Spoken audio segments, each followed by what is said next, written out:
கன்னிராசி பலன்களை பத்தி ஒரு குயிக் அப்டேட் இது. அதாவது உங்க வேலை, குடும்பம், அப்புறம் ஆரோக்கியம்.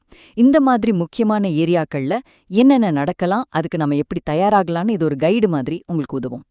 சரி, இதுல நீங்க தெரிஞ்சுக்க வேண்டிய ஒரு 3 முக்கியமான விஷயங்கள பாப்போமா? முதல்ல, உங்க தொழில் விஷயம். இப்போ நீங்க பிசினஸ் பண்றீங்கன்னா உங்களுக்கு இது ஒரு நல்ல டைம்னே சொல்லலாம். நீங்க பிளான் பண்ண மாதிரி தொழில் விரிவாக்க வேலைகளை தைரியமா ஆரம்பிக்கலாம். ஆனா ஆபீஸ்ல வேலை பார்க்கறவங்க கொஞ்சம் கவனமா இருக்கணும். ஏன்னா உங்க டெய்லி வேலைகள்ல கொஞ்சம் எக்ஸ்ட்ரா கேர் தேவைப்படும். சரியா? ரெண்டாவதா உங்க குடும்ப வாழ்க்கை. வேலையில இப்படி கொஞ்சம் டென்ஷன் இருந்தாலும் ஒரு நல்ல விஷயம் என்னன்னா உங்க குடும்பம் ரொம்பவே சப்போர்ட்டிவா இருக்கும். வீட்ல ஒரு சந்தோஷமான சூழல் இருக்கும். பெரிய பிரச்சனைகள் வந்தா கூட நீங்க ரொம்ப கூலா அதோட மூல காரணத்தை கண்டுபிடிச்சு சரி பண்ணிடுவீங்க. ஆனா ஒரு சின்ன நோட், கவர்மெண்ட் சம்பந்தமான விஷயங்கள்ல மட்டும் கொஞ்சம் தாமதமாகலாம். சோ கொஞ்சம் பொறுமையா ஹேண்டில் பண்ணுங்க. கடைசியா உங்க ஆரோக்கியம். இங்க கொஞ்சம் கவனம் தேவைங்க. குறிப்பா சாப்பாட்டு விஷயத்துல டைம்க்கு சாப்பிடாம விட்டா வயிறு சம்பந்தப்பட்ட பிரச்சனைகள், அதாவது அஜீரணம் மாதிரி வர வாய்ப்பிருக்கு. சோ அத மட்டும் பாத்துக்கோங்க.